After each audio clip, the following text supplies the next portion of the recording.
Hello students, प्रश्नावली 11.2 के प्रश्न क्रमांक 4 को आज हल करेंगे। और बेसिकली इसमें हमें रचना करनी है। और इसमें हमें एक त्रिभुज दिया गया है एक्स बाई जेड, और इस त्रिभुज की हमें रचना करनी है। लेकिन इस बार हमें दो कोण दिए गए हैं और इसके साथ साथ हमें परिमाप दिया गया है, यानी तीनों भुजाओं का योग। एक्स बाई जेड जो त्रिभुज है ना, उसकी तीनों भुजाएं कौन कौन सी होंगी? एक्स बाई जेड और जेड एक्स, तीनों का योग हमें दिया गया है 11 सेंटीमीटर। तो इसको कैसे करोगे? एक्स बाई जेड की रचना कैसे करेंगे? तो इसके लिए बहुत सिंपल है। सबसे पहले आपको क्या करना है कि जो परिमाप आपको दिया गया है, मतलब तीनों भुजाओं का जो योग दिया गया है, उसको उसके बराबर, जो कि 11 सेंटीमीटर हमें दिया गया है ना, तो उसके बराबर एक रेखाखंड आपको खींचना है। तो मतलब ये है कि 11 सेंटीमीटर का आप एक रेखाखंड खींचोगे। तो इसके लिए स्केल हम उठाएंगे, यहाँ पे आएंगे और 11 सेंटीमीटर नापेंगे। ठीक है, तो यहाँ पे हमने, ये 0 है, ठीक है, ये क्या है? 0, और ये है 11, दोनों को मिला देते हैं। तो ये हो गया। इस रेखाखंड को आपको ध्यान रखना है, जो भी आप नाम दो इन सभी नामों से हटके होना चाहिए। तो इसको हम, जैसे ये एक्स वाई जेड में है, तो इसे हम ए बी नाम दे देते हैं। ये हो जाएगा ए और ये हो जाएगा बी, ताकि ये रेखाखंड बिल्कुल अलग रहे। और ये टोटल 11 सेंटीमीटर का है। तो रचना के चरण में हम इसको लिखेंगे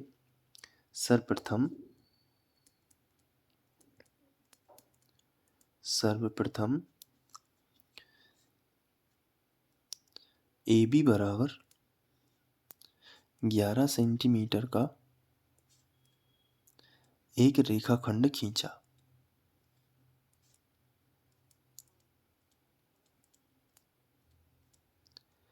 रेखाखंड खींचा, ठीक है। तीनों के योग के बराबर आपको खींचना है 11 सेंटीमीटर। अब इसके बाद आप क्या करोगे? इसके बाद हमें जो दो कोण दिए गए हैं, पहला कोण बाई और दूसरा कोण जेड, तो यहाँ पे आपको क्या करना है कि पहले 30 अंश दिया गया है, तो आप इस पॉइंट पर बनाओगे 30 अंश, और फिर हमें दिया गया है 90 अंश, तो हम यहाँ पे बनाएंगे। तो चांदे की सहायता से हम बना लेंगे। तो चांदा उठाते हैं और सबसे पहले हम बनाएंगे 30 अंश का। तो चांदा का जो ये वाला पॉइंट है वो आप यहाँ रखोगे और ये जो लाइन है वो इससे मिलाओगे। तो चलिए मिलाते हैं।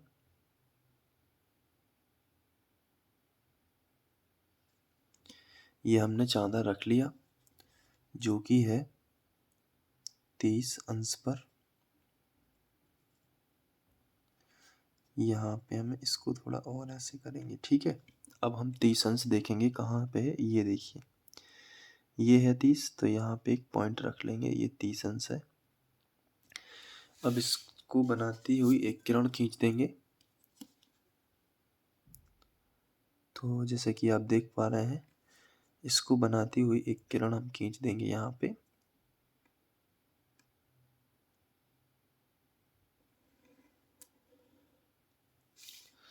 इसे हम कुछ भी नाम दे सकते हैं, जैसे हमने इसे सी नाम दे दिया। इसको और आगे बढ़ा देते हैं, फिर सी नाम दे देंगे, इतना बढ़ा देते हैं और यहाँ पे इस किरण को सी नाम दे देंगे। और यहाँ पे जो बना है वो है 30 अंश, 30 डिग्री। रचना के चरण में ये लिख लेते हैं। दूसरे नंबर पर हमने किया है बिंदु ए को केंद्र मानकर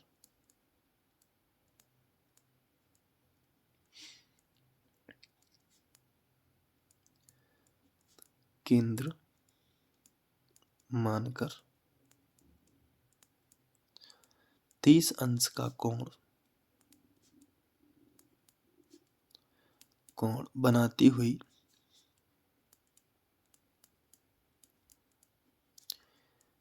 किरण एसी खींची। तो जैसे कि आप देख पा रहे हैं, 30 अंश का कोण बनाती हुई किरण हमने एसी खींच दी है। अब इसके बाद बिंदु बी को केंद्र मानेंगे और 90 अंश का कोण बनाना है, जैसे कि आप देख सकते हैं। तो हम यहाँ पे 90 अंश का कोण बना देंगे। तो फिर चांदा उठाएंगे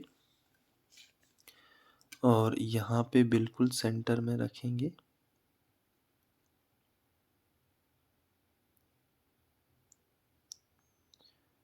और 90 अंश का कोण बनाएंगे। यहाँ पे ठीक है। अब इसको और इसको मिला देंगे।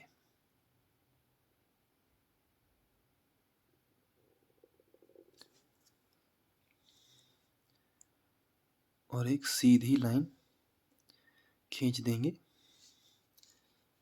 जिसको हम BD नाम दे सकते हैं। तो यहाँ पे हम लिखेंगे तीसरा पॉइंट, बिंदु B को केंद्र मानकर,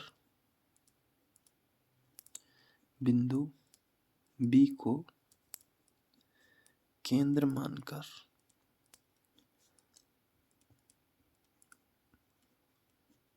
90 अंश का कोण बनाती हुई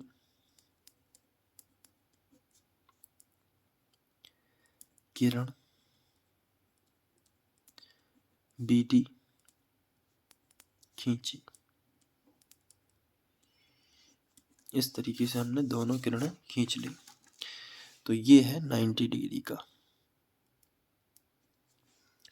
अब इसके बाद क्या करना है, इस 30 अंश के कोण का समद्विभाजक खींचना है और इस 90 अंश के कोण का भी समद्विभाजक खींचना है। और दोनों जिस पॉइंट पर मिलेंगे उसे x नाम देंगे। ठीक है। तो चलिए, समद्विभाजक खींचने की प्रोसेस हमने इसकी पहले वाली प्रश्नावली में की थी, तो उसी चीज का जो है आज इम्तिहान है। देखते हैं आप पे बनती है या नहीं।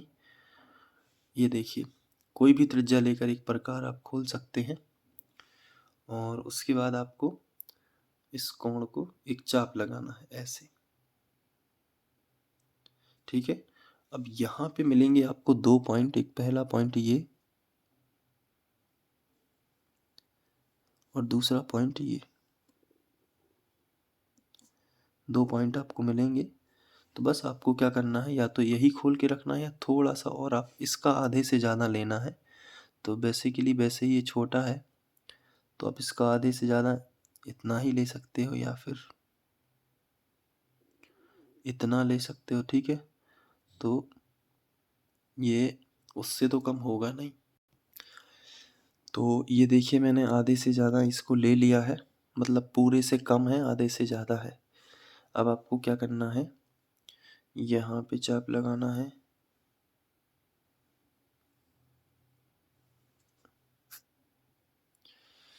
और इस पॉइंट पर रखकर इस पहले वाले चाप को काट देना है। तो ये जो पॉइंट मिलेगा ना, ये वाला, ये जो पॉइंट है, यहाँ से मिलाती हुई एक किरण खींच देंगे।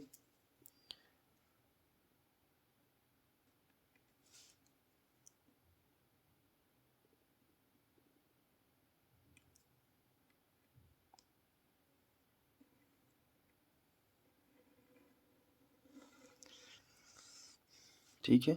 ये हमने किरण खींच दी। इसका समद्विभाजक, जैसे हम यहाँ पे ए नाम दे देंगे, क्योंकि डी तक हो गया। अब ई नाम दे देंगे, ए इसका समद्विभाजक है। अब 90 अंश के कोण का भी समद्विभाजक हम खींच लेंगे। तो इसके लिए क्या करोगे, कोई भी त्रिज्या लेकर सबसे पहला तो आप इस पॉइंट पर प्रकार रखोगे। ठीक है। और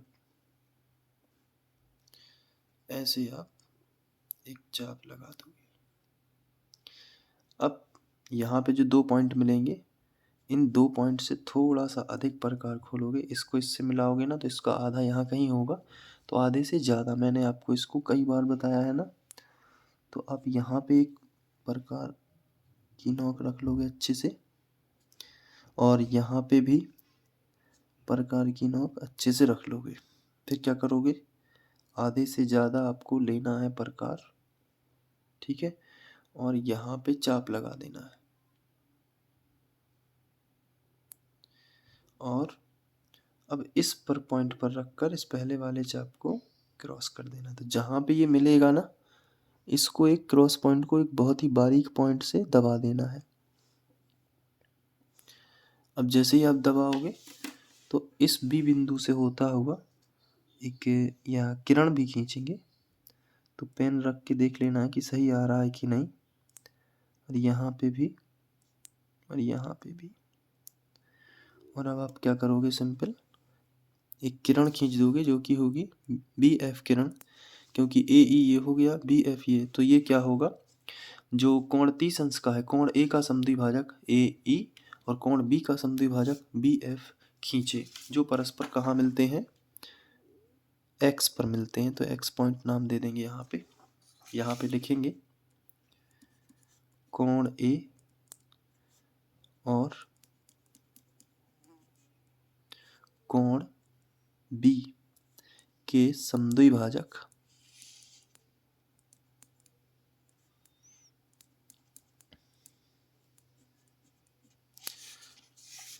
ए ई और बी एफ खींचे।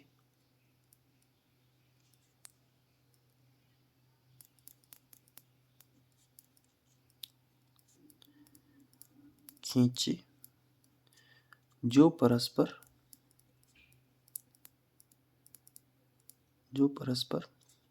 एक्स पर मिलते हैं।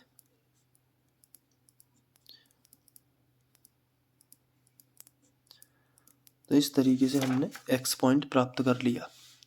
अब आगे देखते हैं। इसके बाद आपको क्या करना है कि जो एक्स ए एक्स है, इसका लंब समद्विभाजक खींचना है। ए से लेके एक्स तक जो रेखाखंड है ना, इसका लंब समद्विभाजक कैसे खींचोगे, तो प्रकार की हेल्प लोगे। तो ये है प्रकार। अब इसको क्या करना है, आधे से ज़्यादा आपको लेना है। ये देखो, इसका आधा यानी ए एक्स का आधा यहाँ कहीं यदि होगा लगभग, तो उससे तो ज़्यादा ही होना चाहिए हमारा प्रकार खुला। तो उससे ज़्यादा है, आप चाहो सिक्योरिटी के लिए और ज़्यादा खोल लो, बस पूरे से कम होना चाहिए। तो ये देखिए, हमने आधे से ज़्यादा प्रकार खोला और एक चाप यहाँ लगा दिया और एक चाप नीचे यहाँ लगा दिया। ठीक है, तो ये दो चाप हमने लगाए। अब जो है एक्स पर रखेंगे प्रकार की नोक और पहले वाले चाप को कैंसिल करेंगे यहाँ इस तरीके से और यहाँ पे इस तरीके से। अब देखिए, ये लंब जो समद्विभाजक है, इस पे दो इस तरीके से पॉइंट बना देंगे। एक ये पॉइंट बना दिया और यहाँ पे ये पॉइंट बना दिया। अब दोनों पॉइंट को मिला देते हैं इस तरीके से। यहाँ पे हमने क्या किया, इन दोनों को मिला दिया।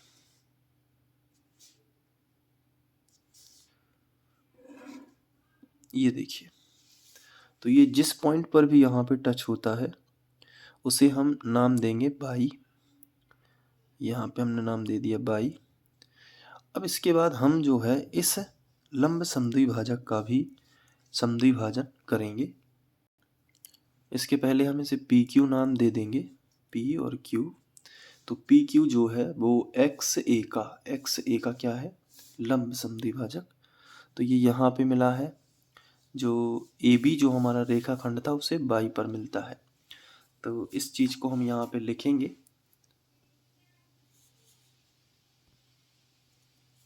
पांचवा पॉइंट कि ए एक्स का लंब समद्विभाजक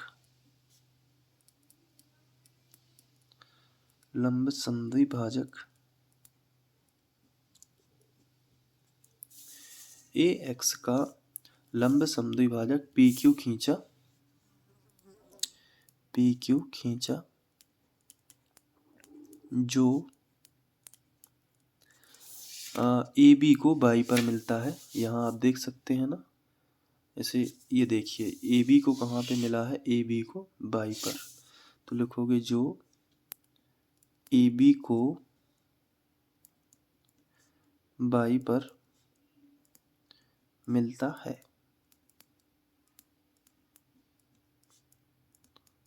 ठीक है। अब ए बी को वाई पर मिलता है। इसी तरीके से अब ये जो 90 डिग्री वाला कोण समद्विभाजक है, इसका भी यहाँ पे जो एक्स बी है, एक्स बी, इसका लंब समद्विभाजक खींचेंगे। जैसे हमने एक्स ए का खींचा वैसे हम एक्स बी का भी खींचेंगे।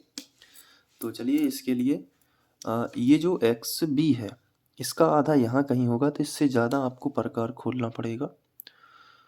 तो मैं यहाँ पे इससे ज़्यादा ही प्रकार मैंने खोल दिया है, बस पूरे से कम होना चाहिए। तो ये देखिए, अब आपको क्या करना है, एक चाप यहाँ लगाना है, दूसरा चाप आप यहाँ लगाओगे, फिर यहाँ पे रख के पहले वाले चाप को काटना है, लेकिन अभी कटेगा नहीं, इसको थोड़ा और बढ़ा देंगे, ठीक है। अब कटेगा तो इसको यहाँ पे क्रॉस करोगे, इसको यहाँ पे क्रॉस करोगे, ठीक है। तो ये जो 2 पॉइंट आपको मिले हैं, ये और ये, इन दोनों को मिला दोगे तो ये लंब समद्विभाजक हो जाएगा। इसे हम आर एस नाम दे सकते हैं, आर एस। तो ये जो जिस पॉइंट पर कटा है यहाँ पे पॉइंट होगा जेड। तो एक्स वाई जेड आप देख रहे होंगे। तो पहले लिख लेते हैं रचना के चरण में, छठवां, कि एक्स बी का लंब समद्विभाजक आर एस खींचा, एक्स बी का लंब समद्विभाजक खींचा, जो एक्स बी का लंब समद्विभाजक खींचा, लंब समद्विभाजक आर एस खींचा, ऐसे लिखना चाहिए था, आर एस खींचा, जो ए बी को कहाँ मिलता है, जेड पर, जो ए बी को जेड पर मिलता है, जेड पर मिलता है। तो आपने लिख लिया जो ए बी को कहाँ मिला है, जेड पर, ये पॉइंट जेड है। अब इसके बाद आपको 7वां पॉइंट क्या लिखना होगा, तो मैं आपको बता देता हूँ। यहाँ पे देखिए, अब आपको x को y से भी मिलाना है और x को z से भी मिलाना है। तो मैं मिला देता हूँ। तो इसको अलग कलर से मिलाता हूँ ताकि आपको त्रिभुज समझ में आए। तो x को मिला देता हूँ y से,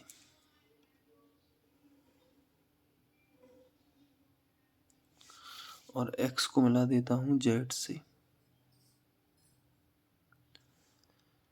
ये देखिए, x को z से और x को y से, x को y से और x को z से मिला दिया। तो हम यहाँ पे जो है रचना के चरण में लिखेंगे कि x को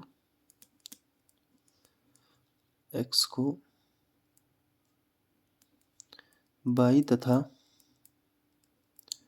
z से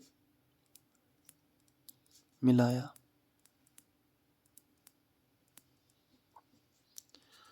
तो हमने x को y तथा z से मिला दिया। तो आगे लिखेंगे, इस प्रकार जो अभीष्ट त्रिभुज एक्स वाई जेड हमें प्राप्त होता है। इस प्रकार अभीष्ट त्रिभुज एक्स वाई जेड प्राप्त होता है। अब इसका जो है पुष्टि करनी पड़ेगी। तो इसके लिए हम हेडिंग डालेंगे पुष्टि।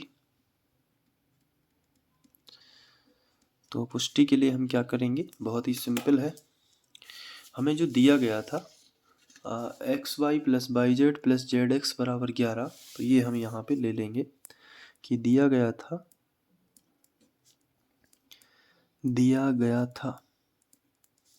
X Y plus Y Z plus Z X बराबर 11 सेंटीमीटर। तो लिखेंगे फिर मापने पर एक्स वाई चेक कर लेंगे कितना है, वाई जेड चेक कर लेंगे माप की कितना है, और जेड एक्स, और यदि ये 11 है तो सही है। तो इसके लिए अब ये एक्स वाई जेड आपके सामने है, चलिए माप लेते हैं। तो ये स्केल हम यहाँ पे रखते हैं। तो सबसे पहले हम यहाँ पे रखेंगे। तो आप देख सकते हैं कि ये जो पहली रीडिंग हमें मिल रही है वो है 4 के बाद ये 4.5 है यानी 4.5 और ये 4.6। तो मापने पर हमें पहला जो है वो पता चलता है कि जो एक्स बाई है वो कितना है, वो है 4.6। इसके बाद अब बाई जेड नाप लेते हैं, बाई जेड कितना है। तो इसके लिए हम बाई जेड ये है, आप देख सकते हैं। तो बाई जेड को भी हम यहाँ पे नाप लेंगे। तो बाई जेड आप देख सकते हैं, ये देखिए। इसको और जूम कर लेते हैं, आपको दिख जाए। फिर से यहाँ पे स्केल रखता हूँ। ये देखिए, यहाँ पे जो बाई जेड है वो कितना है, 4.2 के करीब है। तो हम इसको लिख सकते हैं कि जो बाई जेड है वो हमारा है 4.2। ठीक है, ये हमने लिख लिया बाई जेड। अब जेड एक्स को भी नाप लेते हैं। तो यहाँ पे लिखेंगे जेड एक्स और इसको भी नाप लेते हैं। तो जेड एक्स ये है, जेड एक्स इसको नापते हैं। तो जैसे कि आप देख पा रहे हैं कि जो जेड एक्स है ये यहाँ पे देखिए, ये यदि हम ध्यान से देखें तो ये 2 के बाद 2 पॉइंट आगे है, 2 के बाद ये 2 पॉइंट आगे है, तो 2.2 के करीब है। तो हम यहाँ पे जो जेड एक्स है वो लिख सकते हैं 2.2। अब तीनों को मिला देंगे तो लिखेंगे मान रखने पर, यहाँ पे तीनों के मान रख देंगे। मान रखने पर एक्स वाई का कितना है 4.6, बाई जेड का कितना है 4.2, प्लस जेड एक्स कितना है 2.2 और बराबर कितना दिया गया था 11 सेंटीमीटर। अब इसको जोड़ के देखते हैं कि इतना आता है कि नहीं। 4.6, 4.2 और 2.2। देखिए 6 और 2 8, 8 और 2 10, 10 का शून्य हासिल आ जाएगी 1, 4 और 4 8, 8 और 2 10 और 1 हासिल की तो कितना हो जाएगा 11.0 तो 11.0, 11.0 दैट इज इक्वल 11 बराबर 11 सेंटीमीटर और ये भी सेंटीमीटर में होगा। तो 11 सेंटीमीटर, इस 0.0 का कोई अर्थ नहीं है, तो इसे 11 सेंटीमीटर लिख सकते हैं और ये भी क्या होगा 11 सेंटीमीटर। तो 11 सेंटीमीटर इक्वल हो जाएंगे। इसी तरीके से हम लिख सकते हैं कि ये प्रूव्ड हो गया। तो जो कि सत्य है, ये भी आप साथ में लिख सकते हो, जो कि सत्य है। तो आप देख सकते हैं कि हमने पुष्टि भी कर दी। ये है रचना, और रचना के बाद ये है जो रचना के चरण। तो ये रचना के चरण जो हैं, आप इनको अच्छे से लिख लीजिए, पुष्टि भी आप लिख लीजिए वीडियो को रोक के। ये देखिए, ये पुष्टि है और इनके अच्छे प्यारे प्यारे नोट्स बनाते जाइए। तो इसके बाद हम लोग नेक्स्ट क्वेश्चन में मिलते हैं। Thank you.